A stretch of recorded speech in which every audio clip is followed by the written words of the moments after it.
नमस्कार छात्रों। जैसा कि आपका क्रिया के भेद में आपको अर्थ के आधार पर या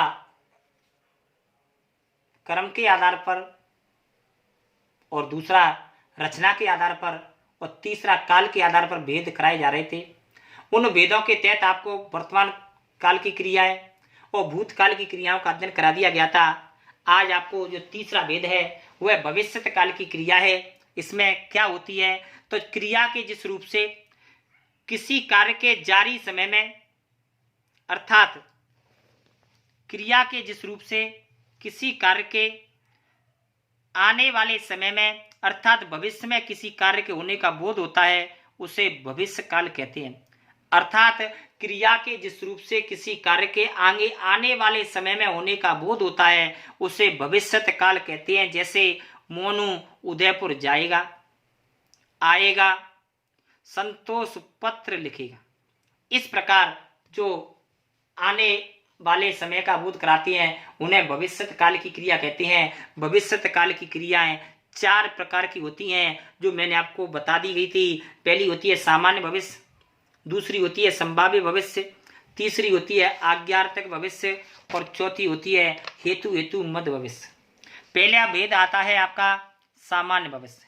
सामान्य भविष्य में तो क्रिया के जिस रूप से आगे आने वाले समय में किसी कार्य के होने में सामान्य स्थिति का बोध होता है उसे सामान्य भविष्य कहते हैं। अर्थात क्रिया के जिस रूप से किसी कार्य के सामान्यतः आगे आने वाले समय में होने का बोध होता है उसे सामान्य भविष्य कहते हैं। और इन क्रियाओं के अंत में गा, गी, गे आदि लगा रहता है।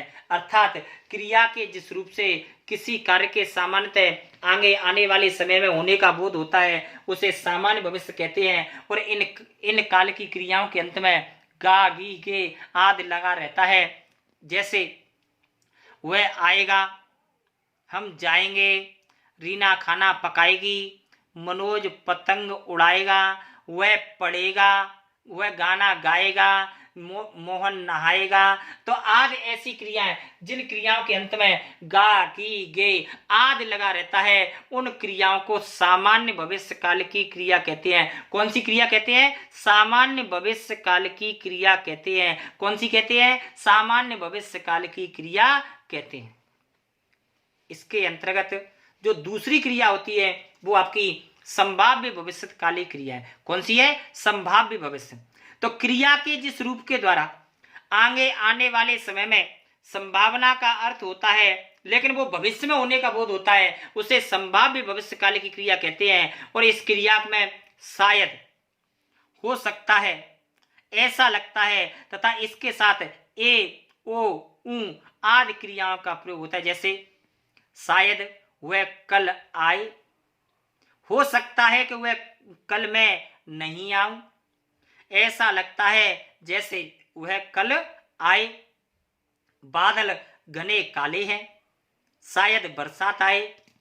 अब यहां पर सभी बातों में संभावना व्यक्त की जा रही है। तो क्रिया के जिस रूप से संभावना व्यक्त की जाती है लेकिन आगे आने वाले समय में संभावना व्यक्त की जाती है तो वहां पर कौन सी क्रिया होती है? संभाव्य भविष्यत काल की क्रिया होती है। कौन सी होती है? संभाव्य भविष्यत काल की क्रिया होती है। इस प्रकार आपके जो भविष्य काल के दो भेद हैं वो आपको आज बता दिए गए हैं। नेक्स्ट भेद आपको अगले वीडियो में पढ़ाए जाएंगे। तब तक के लिए सभी छात्रों को नमस्कार।